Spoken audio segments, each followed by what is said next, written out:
Pourquoi un texte alternatif? Parce que les communistes sont confrontés à un défi historique aujourd'hui. Le capitalisme ravage la planète, il provoque une crise de société très grave et on voit bien à la fois l'affrontement de classes qui s'exacerbe et la montée des périls avec les guerres et le terrorisme qui s'installe. Et tout cela appelle à un grand parti communiste qui joue pleinement son rôle. Et pourtant, le Parti communiste est affaibli par ses revers électoraux. Il est affaibli pour nous par un certain nombre de renoncements théoriques et son existence est menacée. Et c'est pourquoi nous pensons qu'un examen stratégique est indispensable parce qu'il faut revisiter nos positions de ces 20 dernières années. Or, la base proposée par le Conseil national n'ouvre pas du tout ce débat stratégique. Et donc, comme nous pensons indispensable de l'ouvrir, dans un esprit de débat fraternel, nous avons écrit ce texte alternatif, Unir les communistes, le défi renouvelé du PCF. Mais si on parle du Congrès, il y a plusieurs choses à dire. D'abord, d'une part, c'est qu'on assiste pour la première fois, et c'est historique, à la division d'un parti, une direction d'abord, qui apparaît divisée, puisque une partie de sa direction propose un texte qui est un peu un texte attrape-tout, puisqu'il part du principe qu'il faut rallumer le front de gauche. Pourquoi pas, mais bon, j'y vois quand même l'idée principale derrière tout ça de métamorphose qui s'y glisse, celle qui considère qu'il faut une adhésion directe à une organisation qui est extérieure au Parti communiste français, c'est-à-dire qui est la négation même de la souveraineté des communistes et de leur choix. Donc, un texte qui est un piège, celui d'une partie de la direction, l'autre qui ne propose que les primaires, eh bien nous, c'est ni primaire ni effacement du Parti communiste. Nous pensons justement que l'avenir, il se pose par rapport à un bilan. On ne peut pas parler d'avenir sans porter le bilan des choix stratégiques de ces dernières années. Or, les choix stratégiques de ces dernières années, c'est d'abord un affaiblissement du Parti communiste, qui est une réalité concrète, qui peut se vérifier par les résultats électoraux. Comme disait Lénine fort bien, les faits sont têtus. Et on peut, chacun des communistes, vérifier que les résultats de la stratégie du parti ne sont pas probants, et au contraire, ils portent un affaiblissement. Les derniers congrès ont été une forme de dépli électoral, derrière, sous couvert des collectifs antilibéraux, ou front de gauche, à chaque fois, on était dans l'effacement du Parti communiste. Donc l'équation, moi je pense, si on veut rassembler la gauche, et il faut rassembler la gauche, mais sur des bases concrètes, sur des bases autour de ce que nous disait Gattaz dans les années 80, le père Gattaz, parce qu'on a des oligarchies familiales. Le père Gattaz disait on ne fait pas la même politique avec un parti communiste français fort, influent, qu'un parti communiste moribond. L'affaiblissement du Parti communiste français s'est traduit en fait par un affaiblissement de sa propre lutte idéologique sur le développement de ses thèses. Et cet affaiblissement a laissé le champ libre au système capitaliste pour développer lui-même sa propre idéologie et via tous les systèmes d'information, les médias qui sont entièrement en sa possession, pour en fait faire avancer l'idée que seul le système capitaliste est la solution de la société en fait, c'est le seul système viable pour permettre de vivre en fait. Et il a développé en fait par rapport à toutes les expériences qu'il y a pu y avoir d'autres dans le monde, comme les expériences des pays de l'Est, les expériences de la Chine, de l'Amérique latine. Toutes ces expériences ont été criminalisées, ont été définies comme dangereuses. Et voilà, et donc ça lui a permis vraiment de s'asseoir et d'avoir, en fait, on peut dire qu'il a aujourd'hui une victoire idéologique à travers le monde par le développement de son système. C'est à nous, communistes français, d'être porteurs d'un projet d'une nouvelle société. Cette société, nous la nommons, nous, la société socialiste. Cette société doit redonner le pouvoir aux travailleurs et aux exploités. Et pour obtenir ces pouvoirs, il faut qu'on en arrive à détruire la société bourgeoise, c'est-à-dire la nationalisation des grands moyens de production, la création de grands services publics comme l'éducation, l'énergie, le transport, les banques. Et ça passe aussi par abandonner tous les grands traités existants qui gèrent le système capitaliste actuel et contrer la création des futurs projets comme le traité en cours transatlantique, des échanges commerciaux transatlantiques. Donc nous devons aller vers la libération de toutes les aliénations de la société actuelle. Nous devons aller aussi vers la gestion des ressources naturelles de la Terre pour aller vers une société meilleure, aller vers une société meilleure. Nous devons aussi travailler à la paix dans le monde entier. C'est cette perspective que nous devons apporter aux gens pour qu'en se structurant, ils s'emparent des combats nécessaires pour aller vers la société socialiste. Et c'est la raison pour laquelle je vote pour ce texte.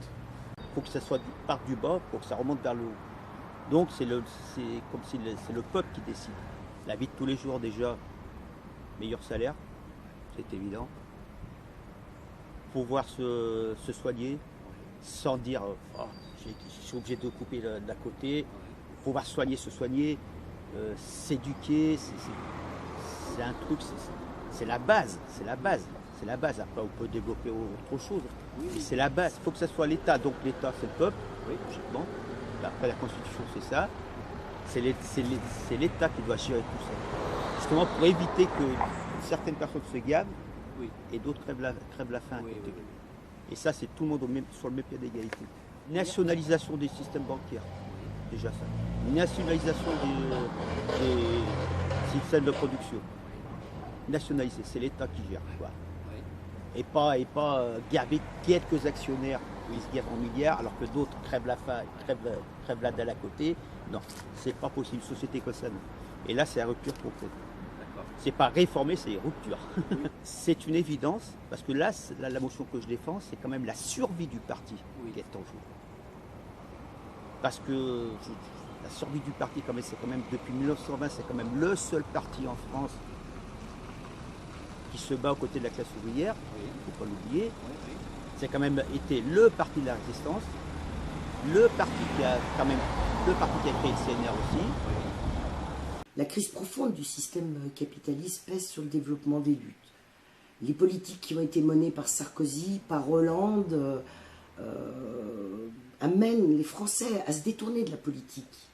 Pourtant, on voit que l'affrontement de classe s'aiguise. On le voit avec les luttes sociales, pour certaines victorieuses, les femmes de ménage dans les grands hôtels, les fralibles, les pile-pas, des luttes beaucoup plus dures, comme avec les Gourdior et comme avec Air France. La puissance du mouvement aussi contre la loi El Khomri, loi qui est dictée par l'Europe, qui est appliquée par un gouvernement socialiste, c'en est l'illustration aussi. Alors, le texte Unir les communistes propose que le PCF ne soit pas prisonnier des institutions et qu'il mette toutes ses forces dans les luttes et dans les rassemblements. Donc pour moi, ça devrait être une priorité au PCF, car plus le mouvement pour retirer le projet de loi El Khomri sera fort, plus les idées du Front National reculeront. Nous, communistes, nous consacrons beaucoup d'énergie, de temps, d'efforts à ce que les luttes, toutes les luttes de classe, vivent, convergent et gagnent. Un des plus grands reculs de ces dernières décennies, idéologique et politique, c'est bien l'affaiblissement rapide des liens entre les syndicalistes et le Parti communiste français. C'est pourquoi le Parti communiste français doit revenir sur ses fondamentaux. Il est nécessaire, en lien avec les luttes actuelles, de résoudre cette question. Le texte Unir les communistes appelle à un débat dans ce sens et c'est très important. Le Parti communiste français doit entendre que ces luttes sociales intègrent des dimensions politiques profondes, radicales et révolutionnaires. Dans nos quartiers, on a de plus en plus de gens qui se retrouvent au chômage. Et là, le parti, justement, demande que ce soit vraiment un plan Marshall contre le chômage, quoi. Il faut effectivement que le chômage soit pratiquement criminalisé. Il faut que les entrepreneurs et les entreprises, malgré les difficultés, remettent quand même l'humain et non pas les actionnaires toujours à l'avant. Pourquoi je soutiens justement unir les communistes, c'est parce que justement, dans notre quartier, on a toujours eu le parti communiste qui était derrière les habitants. En animant les quartiers, à travers des structures comme on a toujours sur notre quartier des cellules où les gens sont invités à venir discuter, à venir parler des projets et de quelle manière il faudrait l'apporter. Donc la cellule est là, elle vit, peut-être beaucoup moins qu'il y a 10 ou 15 ans, mais elle vit toujours et elle est toujours prête à aider. Hein. Et puis le dialogue qui est fait dans ces cellules, c'est un dialogue qui parle aux personnes du quartier. Il y a aussi une autre chose, c'est justement en lien avec la question des cellules, ce qui est dommage aussi, c'est qu'au dernier congrès, on est voté les 3/4 et on est sorti des 4/4. Donc du coup, ces cellules qui meurent, c'est aussi toute la base du parti qui meurt. Aujourd'hui, dans tout un tas d'organisations, on pense qu'il faut arriver à avoir des militants. En tuant les cellules, c'est très compliqué, ça sera très compliqué d'avoir des militants aussi, quoi. Après, il y a une autre chose aussi qui me plaît toujours dans ce texte, c'est la question de la formation. Dans ce texte-là, on parle de la formation des nouveaux adhérents, on parle de la formation, d'une vraie formation politique pour revenir aux bases du parti, quoi. C'est vraiment des choses dans lesquelles je me retrouve. Une autre chose importante qui apparaît dans ce texte, c'est le bilan aujourd'hui de cette structuration. C'est combien est-ce qu'il nous reste de cellules dans les villes, combien est-ce qu'il nous reste de sections, de fédérations qui fonctionnent, est-ce que les élus reversent, est-ce que le nombre exact de militants, où est-ce qu'on en est dans les cotisations, etc. Vraiment,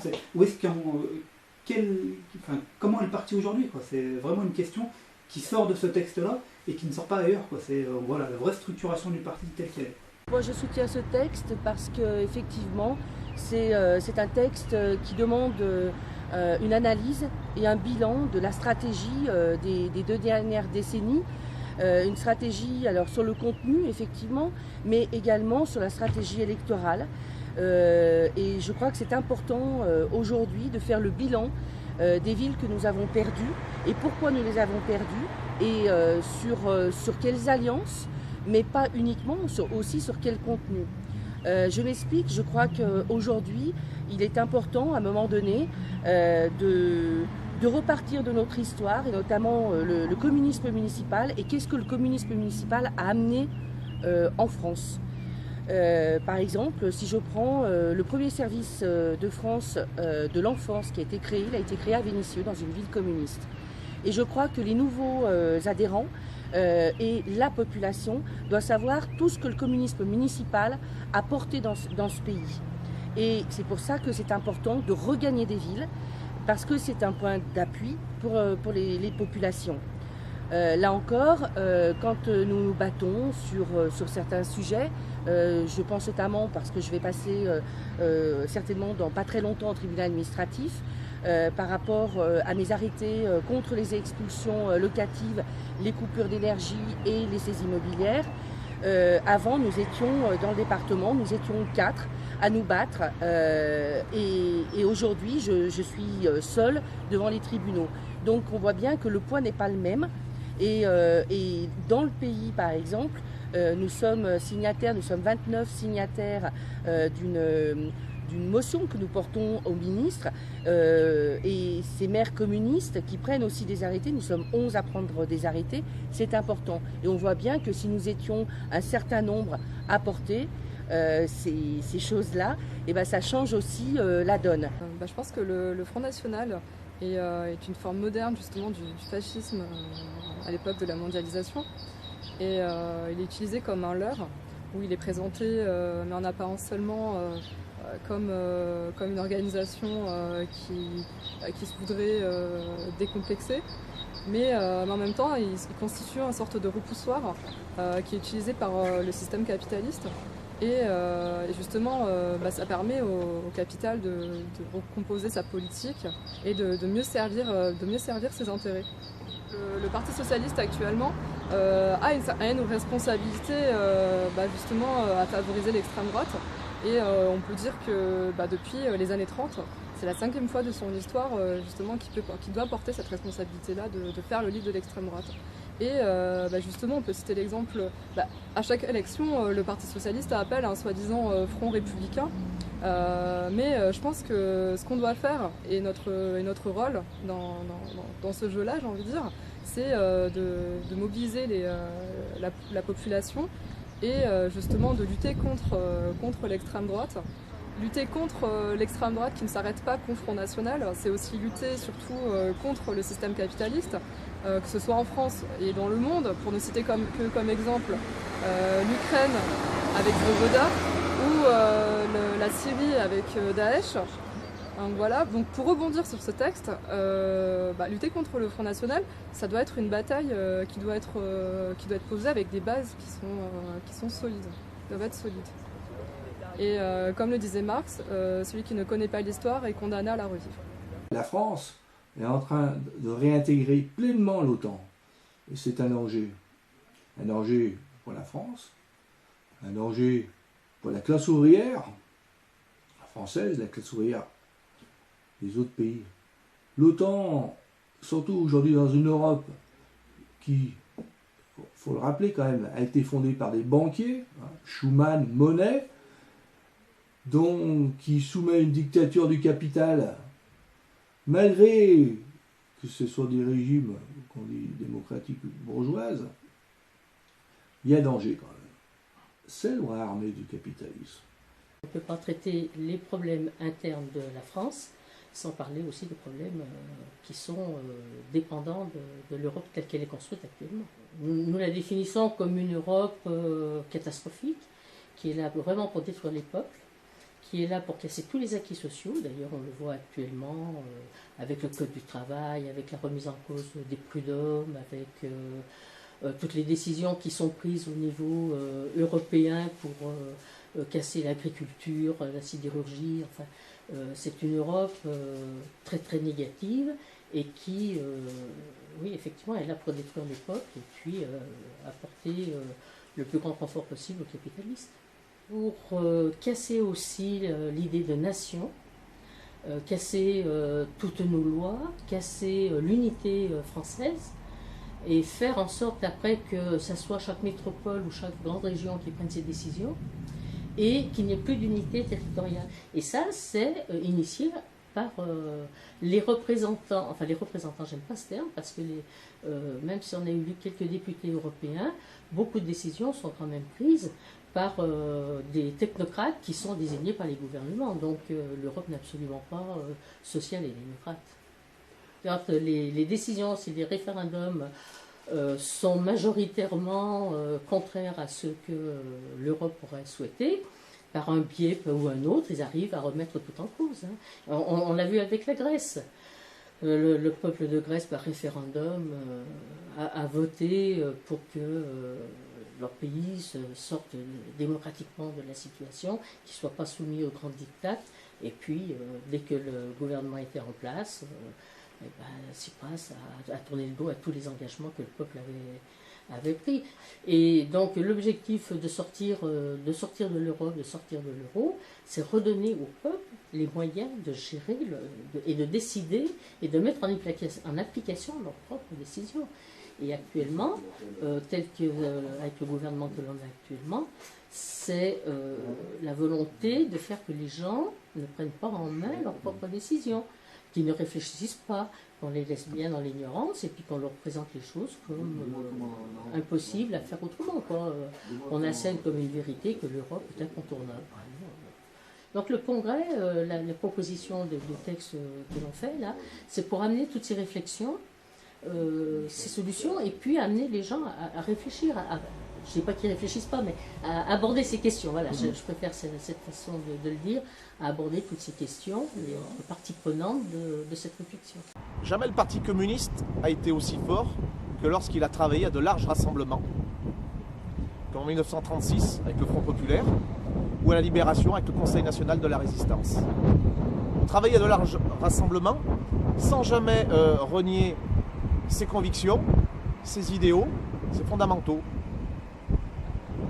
On s'aperçoit ces dernières années qu'au gré des alliances de partis, des alliances donc, qui ont pu être faites dans le cadre des comités antilibéraux ou du Front de gauche. Les résultats ont donné une perte de repère de la population vis-à-vis du Parti communiste. Le Parti communiste doit pouvoir rassembler sans se dissoudre dans le rassemblement. Un parti communiste sans rassemblement est un parti communiste impuissant, mais un rassemblement sans parti communiste est un rassemblement inconscient. Le Parti communiste, pour vivre et se développer, doit-il être soumis au Parti socialiste, vecteur des forces capitalistes, ou œuvrer à un large rassemblement des forces populaires pour une société plus juste, plus équitable. Et donc unir les communistes, tel que nous le proposons, c'est éviter sa liquidation. C'est éviter, comme certains, sa destruction. Moi, chaque choix de la direction qui nous mène vers une impasse, c'est comment dire, à chaque fois je suis effaré, je suis dans le désarroi, je suis meurtri, mais je respecte les choix. Hein. Mais au bout du compte, je continue à me battre pour faire en sorte que le choix vraiment qui doit être fait par les communistes, c'est le choix de la lutte des classes. Les camarades l'ont bien montré dans ce qu'ils ont exprimé, nous voulons construire. La force que nous donneront les communistes au travers de ce texte nous permettra de peser fortement contre tout ce qui peut conduire à la liquidation du PCF. Donnez-nous de la force pour continuer le PCF, pour gagner le pari de son existence et de son influence avec les travailleurs, avec les quartiers populaires, contre le capitalisme.